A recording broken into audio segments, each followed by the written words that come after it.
Retailers, have you ever been in the position where you're trading really well, your sales are up, you think your business is going amazing, and by all accounts, it is. Like I said, your turnover's up and running and it's growing constantly, and you seem like you're always busy in your retail store. But then when it comes to the end of the month, all of a sudden, where did all your money go? Poof. So, welcome retailers to this week's video. Today, I'm going to talk to you about what to do when your retail business runs out of money and 7 tips that you can employ into your business to get you out of this cash flow crunch and get you out of this hole so that you can continue to trade and continue to grow your business.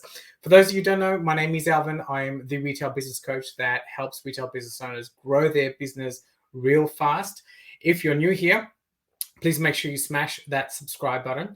And also smash the like button as well, and just and come back more often. So now that we've got that intro out of the way, I would just want to say also that we have an amazing community on Facebook. So if you want to network with other retailers and get some tips and tricks to grow your business, make sure you click the link below. So let's launch into it. So when it comes to our business running out of money, retailers make a whole heap of mistakes to even get there in the first place, right? The main mistake that we make is we somehow have dropped the ball or kept our eye on the ball. And, fair enough, because we assume, like I mentioned, that our business is growing, that our business is expanding, our sales are up, we're certainly turning over a lot more stock, we're doing a lot more ordering. But then when it comes to the issue of paying our bills at the end of the month, or when it comes to trying to make some sort of investment using funds from our business, we realize that when we look in the bank account, we have no money. This is a really, really big problem. And like I said, the major mistake that we make as retailers is we take our eye off the ball, and we really have no way of tracking and measuring our cash flow, which is essentially the ideal way to get out of this hole. But what I'm going to do is run through 7 tips with you right now. So if you're in a cash flow crunch and you've run out of business and you have no idea what to do, just follow these 7 really easy steps and you will be well on your way on getting out of this situation. Okay, so the first step you need to do is you need to assess your current situation.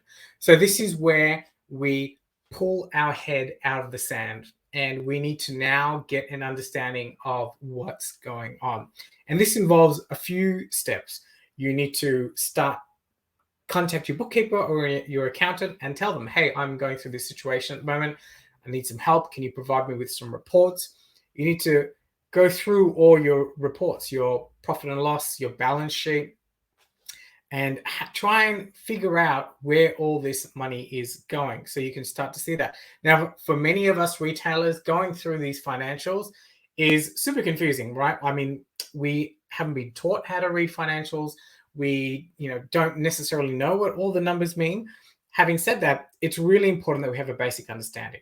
And also, if you don't already, make sure you're working with a mentor or a coach who can help you walk through the numbers and make sense of the numbers in your business. So have an assessment. So we need to know things like which way is the cash flowing. We need to know things like how much longer can I trade. We need to know things like who our biggest suppliers are. We need to understand when our payroll is, when are we going to make payroll. So we need to start to build this picture for ourselves and for our business on what the current state of action is within our business when we're running out of money. Okay, the next step is we need to start to talk about payments. So payments looks at a few things here. Under payments, first thing is they are the payments that we are going to be making to our suppliers and vendors and that kind of thing. So the first thing is you'd be getting on the phone and starting to talk to these people. You will find that most other wholesalers and suppliers have gone through this situation before, so you don't really need to be scared, but you can start that conversation with them and just say, hey, I'm having a little bit of a cash flow crunch this month. I'm just slightly running out of money. Can you give me some extended payment terms? So you will be surprised at how many suppliers and wholesalers will want to work with you during this period, because obviously it's in the best interest for both of them. for both of you guys. So they are going to get paid. If they don't work with you, it's going to delay the payments and possibly not get paid at all. And you're going to be continue to be stuck in this hole. And most wholesale/suppliers are aware of this. So you need to be ensuring that you work through all your suppliers, bring them up, explain the situation. It's time to be honest, and see if you can buy yourself another 60, 90 days. So that's really important. The second part of payments is, if you're a retail business that has accounts and people owe you money, this is the time to get on the phone also and start to request payments. I know many of us are small retail business owners. We don't really stay on top of our accounts and what money people owe us if we do have accounts, and we kind of let it slip. But you will be surprised that, all that extra small amounts of money that people owe you adds up.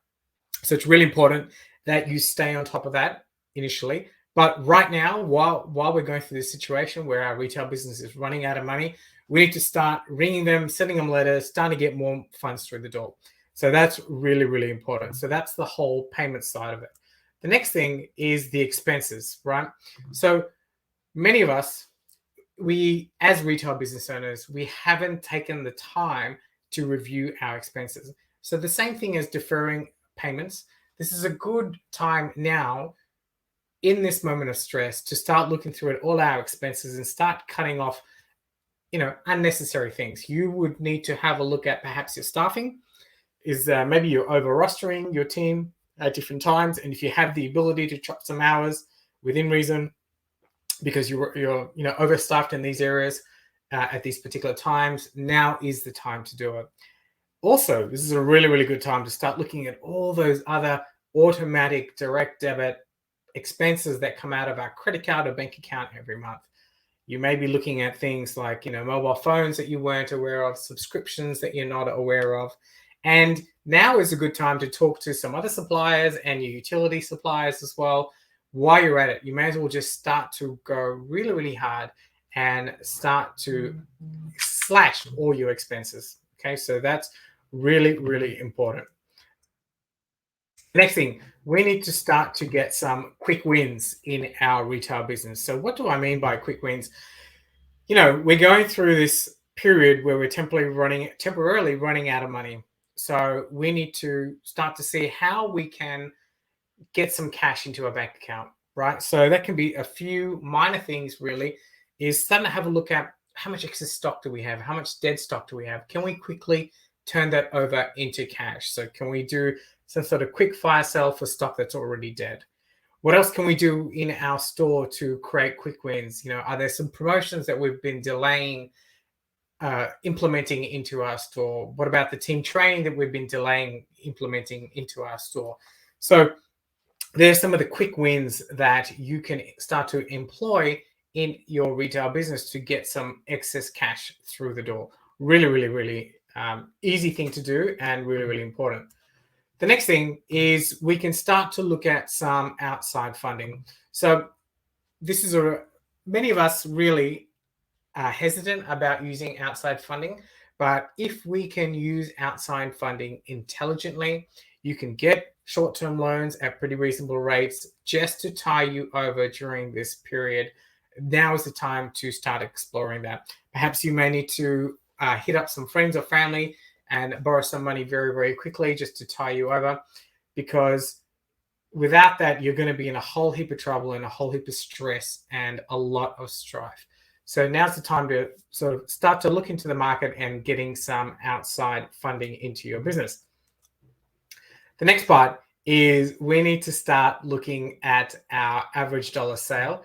And we do this because this is the quickest way that we can improve revenue, improve sales, improve cash in our bank account without spending any money on marketing. So your average dollar sale is exactly that. What is your average sale basket size that you have in your store that you sell to clients? Hopefully you know that figure. If you don't, now's the time to start working it out. And all you need is quick wins within that average dollar sale. So it's time to get strategic, train your team on how to upsell, making sure that your merchandising, your point of sale, your checkout, everything is all set up and conducive to allow that quick increase in sale that you can sell to your customer, right? So quick methods to do that. And if you brainstorm some ideas with your team, brainstorm with yourself, just a small increase in your average dollar sale can have dramatic impacts in your into your bottom line and into the amount of cash in your business. Cool. And the next thing that we need to do, and the final thing, is we need to start to track our cash flow. Now, I alluded this in the beginning, and keeping on top of our cash flow is the reason why we got here in the first place. But now is the time to start tracking your cash flow. And the biggest mistake that we make as retailers here is that we overcomplicate this process. And we overcomplicate it possibly because of the reports that we get from our accountants and bookkeepers. There's so many numbers there. But you need to set up a very, very simple system for tracking the flow of cash through your business. When you track the flow of cash through your business, it will give you a deeper understanding of where the money is going. You will know with much, much clearer, you'll know much more in a much clearer fashion which suppliers are sucking your cash, which expenses in your business have been sucking your cash. And it makes it really, really easy for you to then start to plan. And when we talk about planning in terms of cash flow, we talk about forecasting it, which is another thing that most retailers don't do simply because we don't know how to do it. So you need to get your accountant, coach, mentor, get somebody to help you and show you how to track your cash flow. And it's something that I would encourage you to do yourself. And then once you've been tracking your cash flow, it's now going to be time to forecast your cash flow so that you don't get into this same situation again. So there you have it. 7 tips for you as a retailer on what to do when your business is running out of money. If you watched this far, great. I would appreciate if you could smash that subscribe button right now. Smash the like button there as well. And also, like I said, we would love to have you in our community of retail business owners. We hang out on Facebook. We discuss all things growing our retail business. It'll be good to see you there. Click the link below. Until next time, thanks and catch you later.